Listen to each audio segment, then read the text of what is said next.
এনেকৈ আৰু কিমান দিন থাকিবি? কিবা এটা কৰিব লাগিছিল। দেউতা ঘৰখন অকলে আৰু কিমান দিন চলাব? হয় দে, এনেকৈ আৰু চলিব নোৱাৰি। দেউতাইনো অকলে ঘৰখন কিমান চলাব? ইমান উচ্চ শিক্ষা লৈও চাকৰিৰ বাবে ইমান আবেদন কৰিলো, কিন্তু আজিলৈকে ক'তো একো নাপালো। ভাবিছো সৰুকৈ এখন ব্যৱসায়ে আৰম্ভ কৰিম।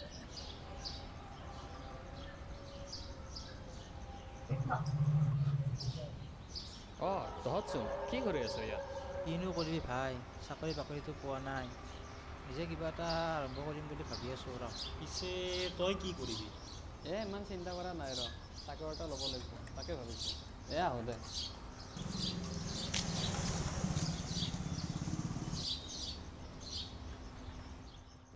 কিবা এটা লগা হ'লে দেউতাক পইচা খুজিব লাগে। অকলে আৰু কিমান কষ্ট কৰিব দেউতাই? মই কিবা এটা কৰিব পাৰিলে দেউতাই বহুখিনি সকাহ পাব। মই কিবা এটা কৰিব পাৰিলে অন্তত নিজৰ খৰচখিনি নিজে উলিয়াব পাৰিম। ইমান পঢ়া শুনা কৰি খেতি বাতি আৰু দোকান দিলে মানুহে কি ভাবিব? কিবা এটা কৰি চৰকাৰী চাকৰি এটাই ল'ব লাগিব। নাই, বেলেগৰ কথা ভাবি লাভ নাই। নিজে নিজৰ ভৰিত থিয় হ'ব লাগিব। আমাৰ কাৰণে চৰকাৰেচোন একোৱে নকৰে। চৰকাৰী চাকৰি এটাত থাকি লাভ নাই। পালে কৰিম, নাপালে নিজাকৈ ব্যৱসায় এটা আৰম্ভ কৰিম। ইমান উচ্চ শিক্ষিত হৈ কি লাভ যদিহে চাকৰি এটাই নাপাওঁ? কিমান দিন এনেকৈ চাকৰিৰ কাৰণে ঘূৰি থাকিবি? নিজকে কিবা এটা নকৰা কিয়? মই দোকান দিবলৈ ইমান পঢ়া শুনা কৰিলোঁ নেকি? চৰকাৰখনো আমাৰ কথা একো নাভাবে।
কিয় ৰবি, কি খবৰ? ব্যৱসায় পাতি কেনে চলিছে?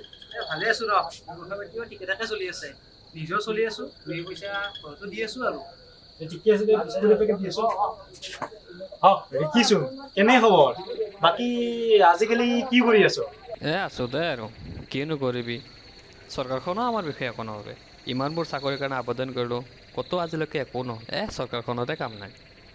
এতিয়া কি প্ৰতিটো কথাতে চৰকাৰক জগৰীয়া কৰিবি নেকি? তই যে ঘৰত এনেই বহি আছ, তাত কি দোষ চৰকাৰৰ নেকি? তোৰ কি নিজৰ কৰণীয় একো নাই? তোক কি কৰ্মসংস্থাপন কেৱল চৰকাৰেই দিব নেকি? তই নিজেই কিবা এটা নকৰ কিয়? ইমান পঢ়া শুনা কৰি যদি এনেকৈ থাক, তো ইমান পঢ়া শুনাৰ লাভ কি? ৰবিক চা, 4 মাহ খেতি কৰিলে, তাৰ উপৰি এতিয়া দোকানত বহিছে। ই নিজেই কেইটামান পইচা উপাৰ্জন কৰি তাৰ উপৰি ঘৰতো খৰচ দিছে। তই কি কৰিছ? গাড়ীখন লৈ ঘূৰি ফুৰিছ, আড্ডা দিছ, আৰু ৰাতি হ'লে বিচনাত পৰি ফেচবুক আৰু টুইটাৰত চৰকাৰৰ বিষয়ে ৰচনা লিখি সমালোচনা কৰিছ। এটা কথা জাননে, 2020 চনত প্ৰায় 2 লাখ ল'ৰা ছোৱালী গ্ৰেজুৱেট হৈছে, আৰু প্ৰতি বছৰে তেনেকৈ গ্ৰেজুৱেট হৈ আছে। চৰকাৰে জানো প্ৰতিগৰাকীকে চাকৰি দিয়াটো সম্ভৱ? কিন্তু সকলোৱেতো তেনেকৈ হাত সাৱটি বহি থাকিব নোৱাৰে। নিবনুৱা সমস্যাৰ সমাধানৰ ক্ষেত্ৰত চৰকাৰৰ যিমানখিনি কৰণীয় আছে, তাতকৈ বেছি কৰণীয় আমাৰ নিজৰো আছে। যদিহে সকলোৱে নিজাকৈ কিবা কৰাৰ চেষ্টা কৰে তেনেহ'লে হয়তো এই সমস্যাৰ বহুখিনি সমাধান হ'ব।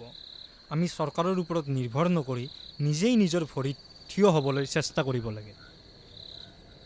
আজি যদি মই চৰকাৰী চাকৰি আশাত এনেকৈ থাকিলোঁ হয়, আজি ইমানখিনি কৰিব নোৱাৰিলোঁ হয়। তই ঠিকে কৈছা সমীৰণ, মই এনে বাবদ সময়বোৰ নষ্ট কৰিলোঁ। যাওঁ দে।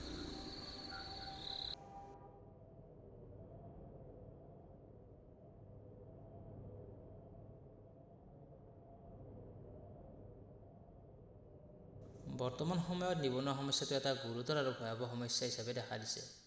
ইয়াৰ প্ৰতিকাৰৰ বাবে কেৱল চৰকাৰৰ ফালে হাত মেলি বহি নাথাকি সকলোৱে নিজকে স্বাৱলম্বী কৰাৰ প্ৰয়াস কৰিব লাগে। তেতিয়া এই সমস্যাটো বহু পৰিমাণ নিৰ্মূল হ'ব। আহক আজি আমি সংকল্প লওঁ, আমি নিজে নিজৰ ভৰিত থিয় হ'বলৈ প্ৰয়াস কৰোঁ।